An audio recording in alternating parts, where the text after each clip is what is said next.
Okay, welcome everybody. Thank you for joining the session. As Alton said, I'll be talking about all eyes on screens and how we cooperate with basically big corporations. I would say one of the largest in Europe, meaning Vodafone Germany, for example. And yeah, so let's get started. Let me see. Cool. Okay, so this is actually not our first time at Podim.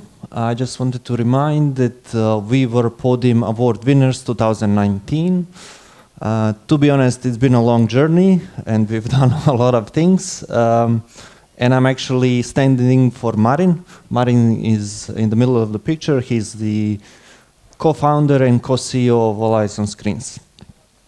So let's get started.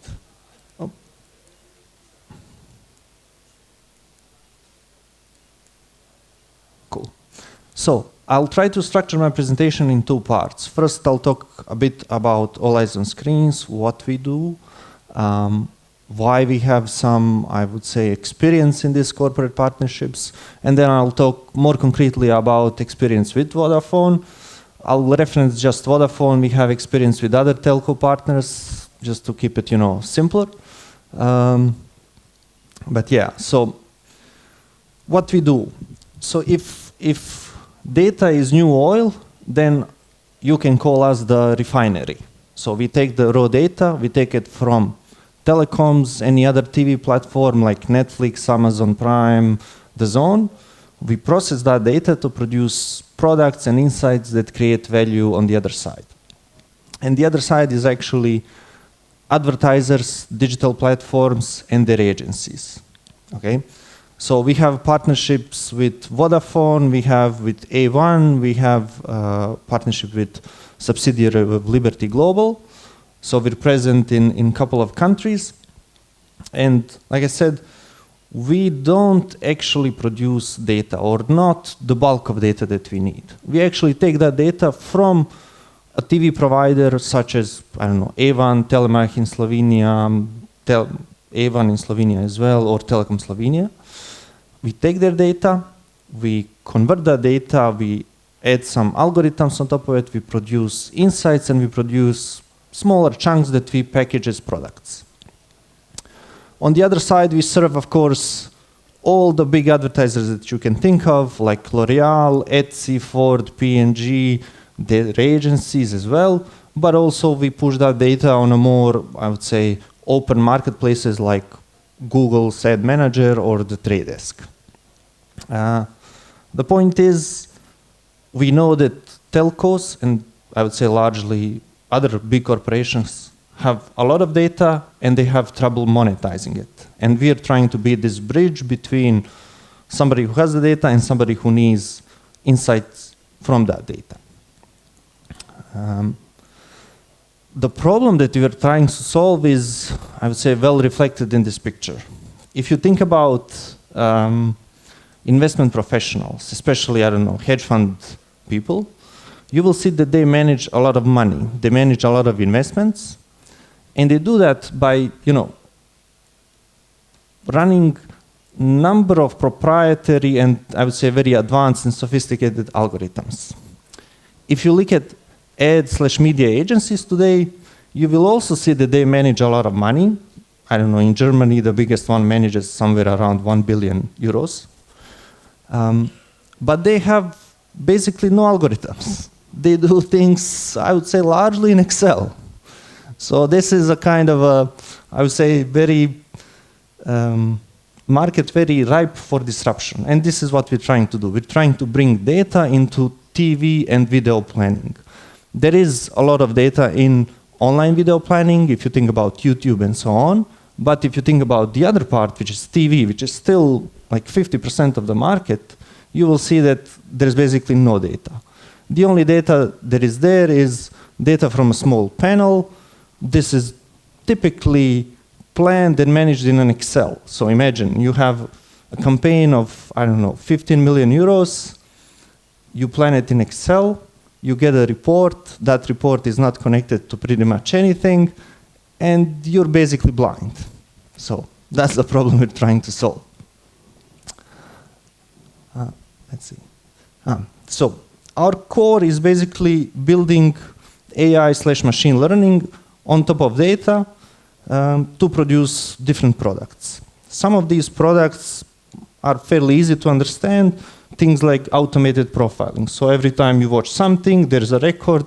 If you give your consent, we get that record and we can track what you are interested in. So that's one part, that's profiling. The other part is, okay, now I have all of these profiles. Let's take Germany, 1 million households. How do I make a campaign plan out of that?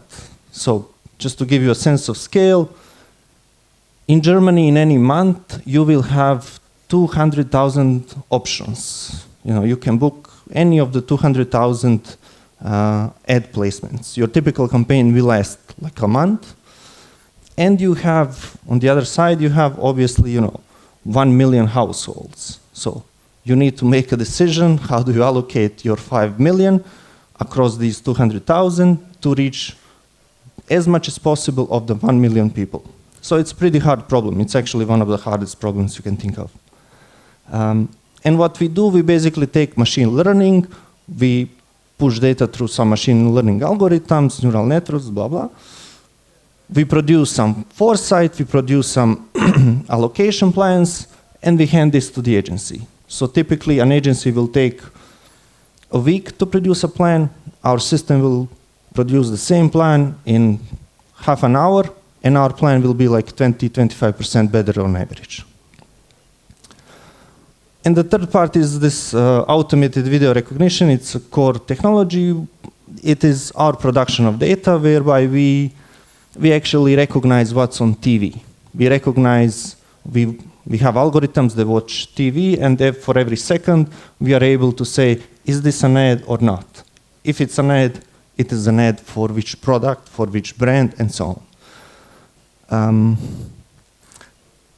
It's kind of surprising, but it's true that today this is,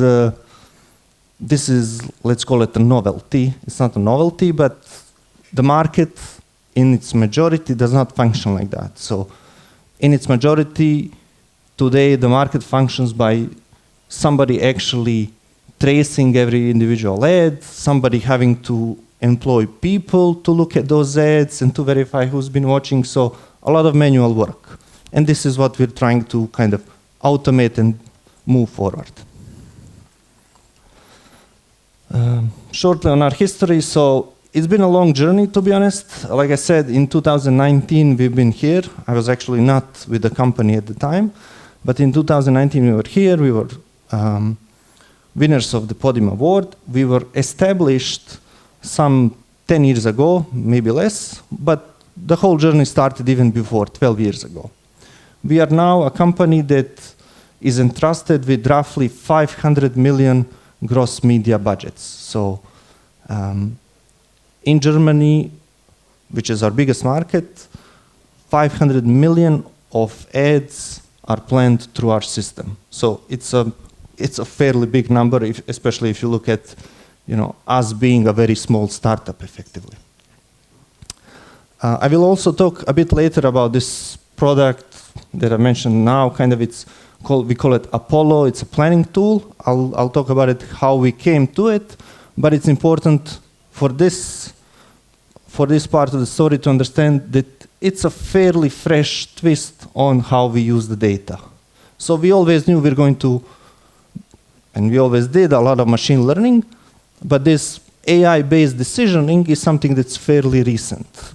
Let's say it's 23, maybe it's 22, but it's fairly recent. It's not that old, I would say. And just to close this section up, so we are present in like 5 countries. We are preparing expansion across a number of other European countries and a number of other partners. I'm not really, don't like to talk about which partners those are, because until we have a contract, it's still very confidential. But this gives you like a sense of feeling. We are 130 employees.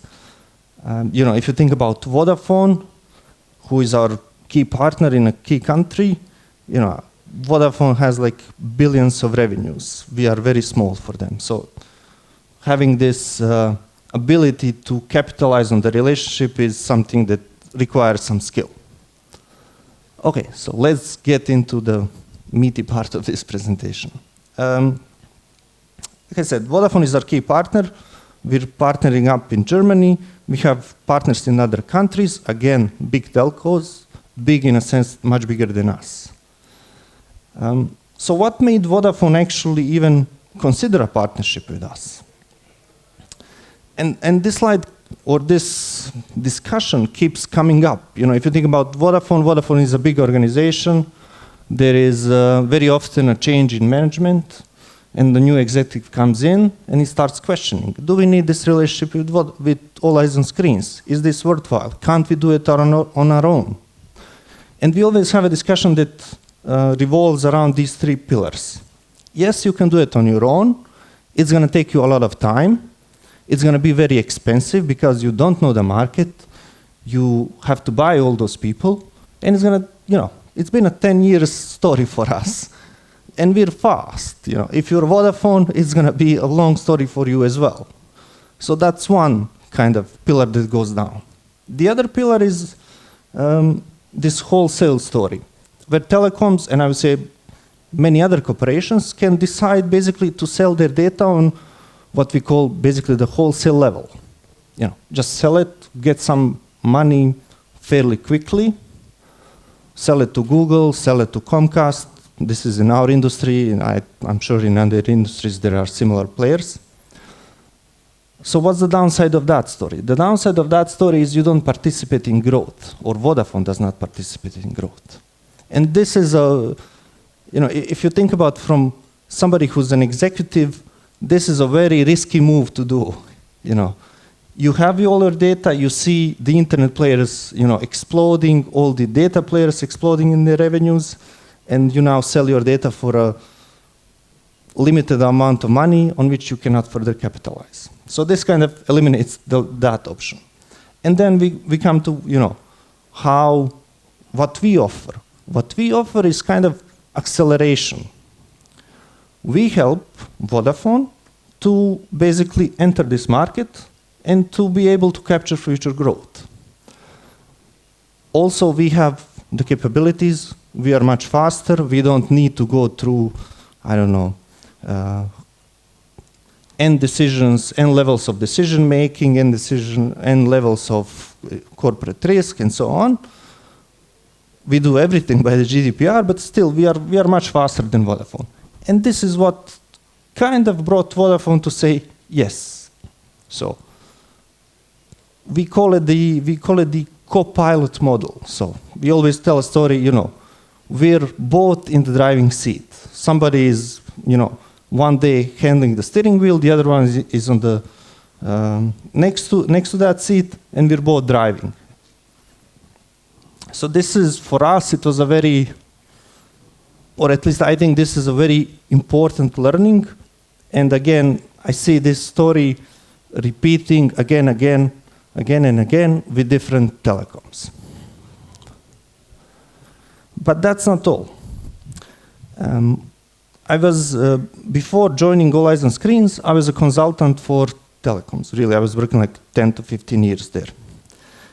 And every time I come to talk to a telecom, we show them a slide like this. We show them a slide. It's basically like this. It's just adjusted for our own products. And they all love it. They love it because we can tell them, you know, it's a big price. It's worth working for it. You know, there is something that will move the needle for you. But we also tell them, on the other side, you know, we know that you don't really trust us. It's, you know, we're a small company. You need to invest some, I don't know, tens of millions of euros into this business if you're talking about the big price. So let's do something smaller. Let's do a POC. For us, this POC is really a trivial exercise. What we do in the POC, we're basically buying trust. You know, we're creating trust at the partner side. For us, the POC there's nothing technical to prove our product works. We've deployed it. But the trust component is what matters. And also these other steps, if you want to convince a big partner like this, you need to create some traction. We always focus first on the product that's likely to generate some return. That return can be external revenue, it can be some savings, but we always go, step by step. And to be honest, I'm sometimes annoyed by it, but that's how it works. Every time I show this slide to a telco executive, they're really happy with it. They always say, yes, let's build something this year, and then if that works, next year we can do something bigger. So for us, this is like a really important learning. There is one more thing that I don't have on the slides, but I think I would like to convey, and that is, if you think about these big corporations, and I'm assuming most of people here are like from startup world. If you think about these big corporations, you have to be aware that decision making is very distributed. So if you want resources for your project, you typically have to have those resources allocated in 3, 4, 5 verticals. To get your project running, you need somebody who's fairly up in the hierarchy. Somebody who will be your sponsor, somebody who will be able to say, I want this project done, and I want it done in this time frame so that resources get allocated. Otherwise, you can have somebody who completely believes in your story, believes in your product, but if that person cannot move resources, your project is going to fail, basically. Okay. Then, since we have another 5 minutes, maybe I talk about, how do we extract value from this relationship? And I can talk about this basic thing, get the contact list, get the sales channel, get them working as a sales channel, which is a very tricky thing to do if if you have this big corporation on the other side. But I would rather talk about, more sophisticated approaches or more advanced. For us, one of the learnings, in B2B sales, I don't think it's a very insightful thing, but everybody knows you need to have a first customer, and that's really difficult. So what we do with Vodafone, we always use them as a first customer. And for us, this has been very fruitful, and we've also tried without that, and it really makes a big difference. So this slide is basically showing one of our campaign plans, whereby we were able to show that, with our plan, Vodafone was able to achieve the same result with significantly less money. And this, we always use this slide as a sales tool. I don't need to explain a lot about this slide. I just say, we work for Vodafone. Vodafone is able to do the same thing as, Deutsche Telekom or O2 in Germany. They're able to do the same thing for 25 or 60% less money. I don't need to explain a lot. You don't need to understand ML, AI. You understand that, I'm going to get you the same thing for significantly less amount of money. But to get the first customer has been a real pain. Or at least it's been in another country where we didn't have our partner work like this. So the next insight is basically based or revolves around co-creation. Like I told before, our AI planning tool was envisioned maybe before, but I would say the push came when Vodafone came to us and told us, guys, we need this problem solved. We need you to build us a custom project, a custom thing, so that we can plan these campaigns. And we did it. Of course, we modified the scope and blah, blah, blah. But in the end, they came with a push, build this product in this direction. And this is, I would say now, our key product, if not one of the 2 key products. So this co-creation thing or co-creation approach gives you a lot of value that you don't necessarily see up front. Like I said, 500 million already planned. And to close, if you imagine, we're a Croatian startup. in Germany, just to give you a sense of scale, Croatian advertising, TV advertising market is worth 100 million euros, roughly. German TV advertising market is worth 50 times that, so 5 billion, okay? And we're a Croatian startup trying to do something in Germany, you know. It's very hard for us to get somebody like, I don't know, Netflix or Amazon Prime at the table. It's very hard. Now it's a bit easier because we have, you know, a really good brand and some track record, but to be honest, it was really hard. And this is where I think we've used Vodafone's influence very, very smart, in a very smart way, because, you know, if Vodafone calls up a meeting with Netflix, Netflix will come to the meeting. If we call that meeting, it's probably not going to happen. Yeah. So this is a very smart, and I think we've used it as much as we could, and we're using it to kind of push what we see as our, you know, golden grail product. So I think I'm out of time, and that's it. Yes, thank you. Thank you.